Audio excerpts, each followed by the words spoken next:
ಒಳ ಮೀಸಲಾತಿಯ ಬಗ್ಗೆ ಸಿಎಂ ಸಿದ್ದರಾಮಯ್ಯ ಘೋಷಣೆ ಮಾಡಿದ್ದಾರೆ. ಇವತ್ತು ನ್ಯಾಯಮೂರ್ತಿ ನಾಗಮೋಹನ್ ದಾಸ್ ವರದಿ ಅನುಷ್ಠಾನ ಆಗಿದೆ. ಪರಿಶಿಷ್ಟರ ಪರವಾಗಿದ್ದೇವೆ ಅಂತ ಹೇಳಿ ಅವರು ಸಾಬೀತು ಮಾಡ್ತಾ ಇದ್ದಾರೆ. ನಾವು ಪರಿಶಿಷ್ಟರ ಪರವಾಗಿದ್ದೀವಿ ಅಂತ ಹೇಳಿ. ಈ ಒಳ ಮೀಸಲಾತಿ ವಿಚಾರ ಯಾವಾಗಲೂ ಹೇಗೆ ಅಂದರೆ ಜೇನುಗೂಡಿಗೆ ಕಲ್ಲು ಹೊಡೆದ ಹಾಗೆ. ಅದರ ಸಿದ್ದರಾಮಯ್ಯನವರು ಜೇನುಗೂಡಿಗೆ ಕೈ ಹಾಕಿದ ಹೊರತಾಗಿಯೂ ಜೇನನ್ನು ಸವಿದಂತೆ ಕಾಣಿಸ್ತಾ ಇದೆ. ಸರ್ಕಾರ ಸಾಮಾಜಿಕ ನ್ಯಾಯದ ಪರವಾಗಿದೆ ಅಂತ ಹೇಳಿ ಮುಖ್ಯಮಂತ್ರಿಗಳು ಇವತ್ತು ಸದನದಲ್ಲಿ ಹೇಳಿದ್ದಾರೆ. ಪರಿಶಿಷ್ಟ ವರ್ಗೀಕರಣದ ಅವಕಾಶ ಸರ್ಕಾರಕ್ಕೆ ಇದೆ, ಉಪಜಾತಿಗಳ ವರ್ಗೀಕರಣ ಸರ್ಕಾರಕ್ಕೆ ಇದೆ.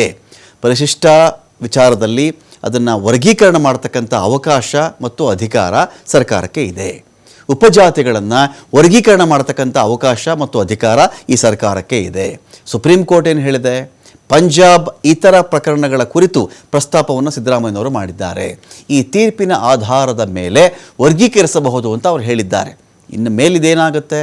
ಪ್ರತಿಪಕ್ಷಗಳ ಅಪಸ್ವರ ಇರಬಹುದಾ ಇಲ್ಲವಾ, ಅಥವಾ ಇದೇ ವರ್ಗೀಕರಣ ವಿಚಾರಕ್ಕೆ ಸಂಬಂಧಪಟ್ಟಂತೆ ಆ ಸಮುದಾಯಗಳಿಂದ ಏನಾದರೂ ಅಪಸ್ವರ ಬರಬಹುದಾ? ವೆಯ್ಟ್ ಮಾಡಬೇಕು ನಾವು. ಇಲ್ಲಿವರೆಗೆ ಅದೇನು ಅಂತೂ ಆಗಿಲ್ಲ. ಈ ತೀರ್ಪಿನ ಆಧಾರದ ಮೇಲೆ ವರ್ಗೀಕರಣ ಮಾಡಬಹುದು ಅಂತ ಅವರು ಹೇಳಿದ್ದಾರೆ. ವರದಿಯನ್ನು ಕೂಲಂಕಷವಾಗಿ ಪರಿಶೀಲನೆ ಮಾಡಲಾಗಿದೆ.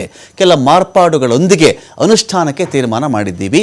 ಯಾರ್ಯಾರಿಗೆ ಎಷ್ಟೆಷ್ಟಪ್ಪ ಇದರಲ್ಲಿ ಅಂತ ನೋಡಿದ್ರೆ, ಎಡಗೈಗೆ 6%, ಶೇಕಡ 6%, ಬಲಗೈಗೆ 6%, ಇತರೆ ವರ್ಗಕ್ಕೆ 5% ಮೀಸಲಾತಿಯನ್ನು ಕೊಡ್ತಾ ಇದ್ದೀವಿ.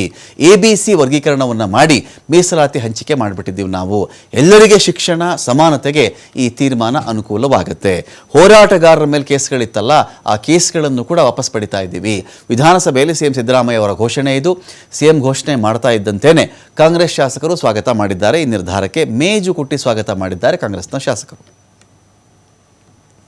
ಸಂಬಂಧಿತ ಮತ್ತು ಬಲಗೈ ಸಂಬಂಧಿತ ಜಾತಿಗಳ ಜೊತೆ ಸಮಾನವಾಗಿ ಹಂಚಿಕೆ ಮಾಡಲು ತೀರ್ಮಾನಿಸಿದ್ದೇವೆ.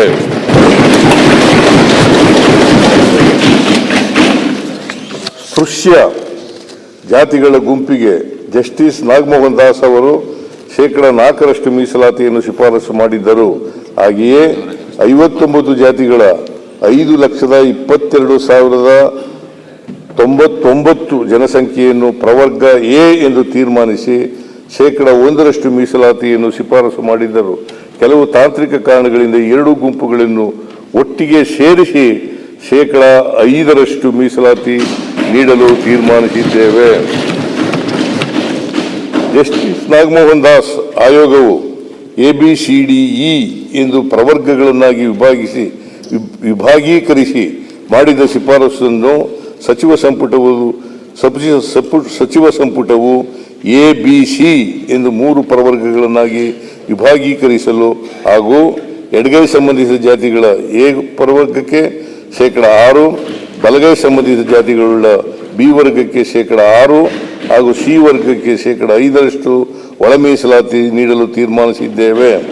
ಪರಿಶಿಷ್ಟ ಜಾತಿಗಳಲ್ಲಿರುವ ಎಲ್ಲ 101 ಜಾತಿಗಳಿಗೆ ಶಿಕ್ಷಣ, ಉದ್ಯೋಗಾವಕಾಶ ಹಾಗೂ ಇನ್ನಿತರ ವಿಷಯಗಳಲ್ಲಿ ಅವಕಾಶಗಳನ್ನು ಒದಗಿಸುವಲ್ಲಿ ಸಮಾನತೆ ಮತ್ತು ನ್ಯಾಯಸಮ್ಮತತೆಯನ್ನು ಖಚಿತಪಡಿಸಿಕೊಳ್ಳುವ ದೃಷ್ಟಿಯಿಂದ ಈ ಮಾರ್ಪಾಡುಗಳನ್ನು ಮಾಡಲಾಗಿದೆ. ಈ ರೀತಿ ನಿರ್ಧಾರ ಮಾಡುವಾಗ